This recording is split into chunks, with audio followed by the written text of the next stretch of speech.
Mr. Deedat, I'd like to say to you that the Christian had no power to heal the sick. We don't do no healing. If we could do healing, we will empty R.K. Khan's hospital. And if we could do healing, we will empty every hospital in the world. We don't do the healing. Only Jesus does the healing through us. And I want to say something not relating to the topic. I'd like to ask the chairman if I could. No, you are allowed to ask questions at this stage, not to make statements. It's going to make matters too complex and heavy. Well, I won't be long. I just want to make one statement. You could keep us here for the entire matter. Perhaps the gentleman just not even half a minute. I'm sure Mr. Deedat would like to hear what I'm going to say. Mr. Deedat? Yes, sir. You may ask questions, not make statements. I'm afraid I'll have to ask you to leave unless you want to put the statement in the form of a question. That might be acceptable. Would you like to phrase your statement in the form of a question? All right, I'd like to ask him a question. Please. How much of power does the Quran has to save a person's life, give him a joy and a reason for living like the Bible?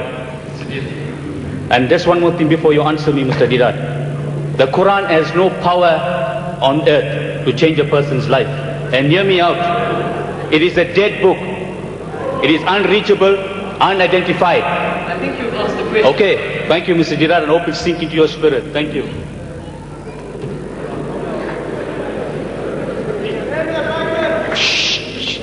Silence, please. Silence, please. You see, this is the proof. This is the proof. This is not unique to this hall. I delivered the same talk in Johannesburg, and there were droves and droves of Christians, missionaries, and we allowed them 1 full hour for questioning, and there was not one question on what I had said.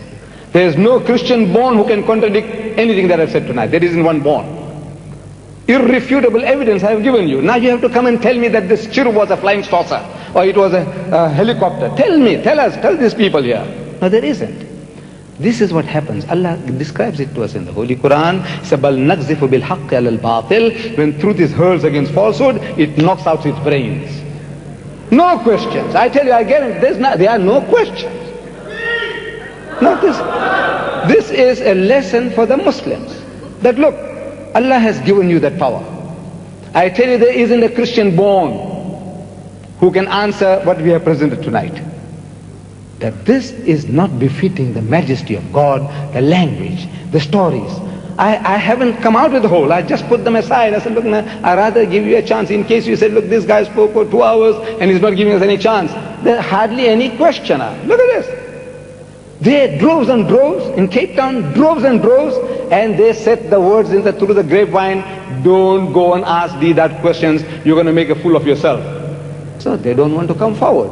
So you make charges. What has the Quran done?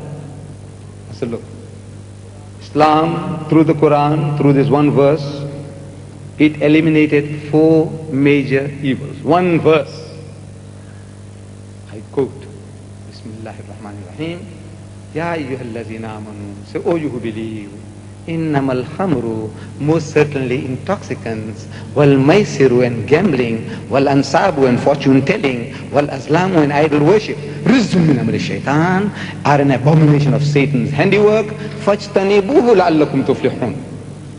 When this verse was revealed, wine barrels were emptied in the streets of Medina, never to be refilled.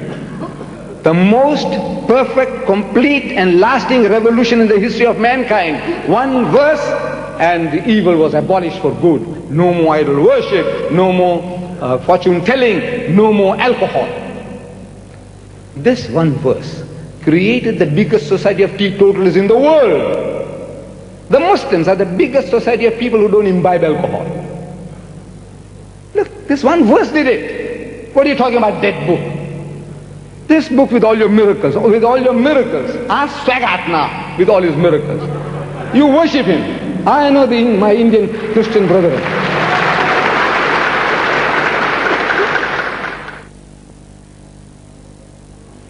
The lies that he has been speaking.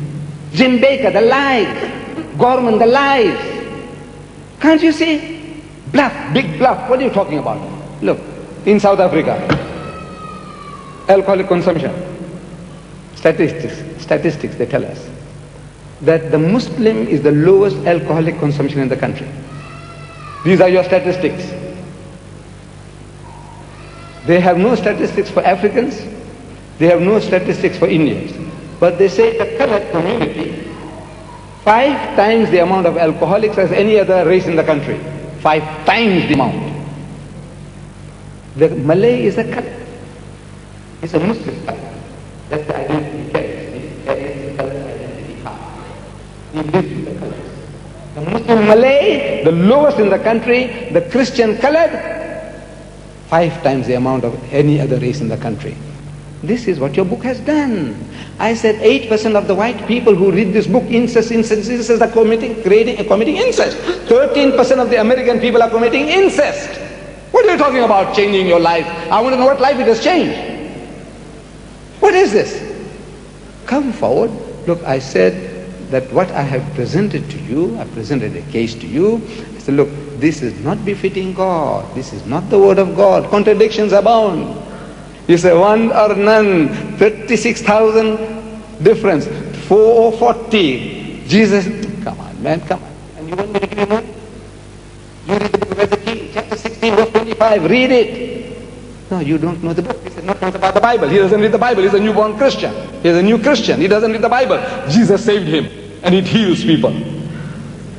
What is this? I have spoken for an hour and a half. Were you listening? Was my English too hard on your ears? What is it? What has happened to you?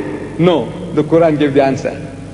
Brains is knocked out. Come forward. Let's see these brothers here if you have any question on the subject. Come, welcome. Subhanallah walhamdulillah wallahu akbar. Subhanallah. And in how many years did that society get transformed? 23 years. This is even Orientalists agree. Okay, the Quran is being claimed as revelation. I won't say it is revelation from the kafir's point of view. We know it's revelation. He says it's being claimed as revelation at his age of 40, and it stops at the age of what? 63, 23 years. In 23 years, this man starts at single-handedly, one person. And by the end of these 23 years, what change have these words and this man, this speaker, this speech and this style of speech, what have they influenced? You see, the way people eat, did it change? The way people sleep, did that change? Did the way people deal with their family change? Did the way people schedule their day change? Did the way people speak to each other change? Did the way they do business change? Did the way they go to the bathroom change? Did the way they dress change? The question isn't what changed. You know what the question is? What didn't change? Everything changed. Everything changed. Whenever there's quote-unquote revolution in society, it's either economic or it's political, right? There's a political change. There's an economic change. There's a military change. But the way people live on a day-to-day basis, that doesn't change. They don't change the way they deal with their families depending on the government changing or a new system coming into power. That's still the same. They're still the same person. But this change that the Quran brought, unparalleled in human history. أعوذ بالله من الشيطان الرجيم بسم الله الرحمن الرحيم يا أيها الذين آمنوا لا تقدموا بين يدي الله ورسوله واتقوا الله إن الله سميع عليم يا أيها الذين آمنوا لا ترفعوا أصواتكم فوق صوت النبي ولا تجهروا له بالقول كجهر بعضكم لبعض أن تحبط أعمالكم وأنتم لا تشعرون إن الذين يغضون أصواتهم عند رسول الله أولئك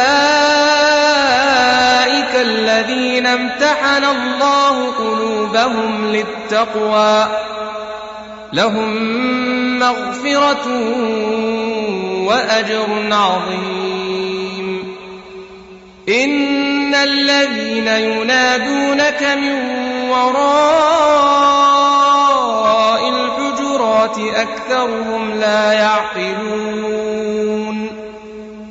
ولو أنهم صبروا حتى تخرج إليهم لكان خيرا لهم والله غفور رحيم. There is only one God, La ilaha illallah.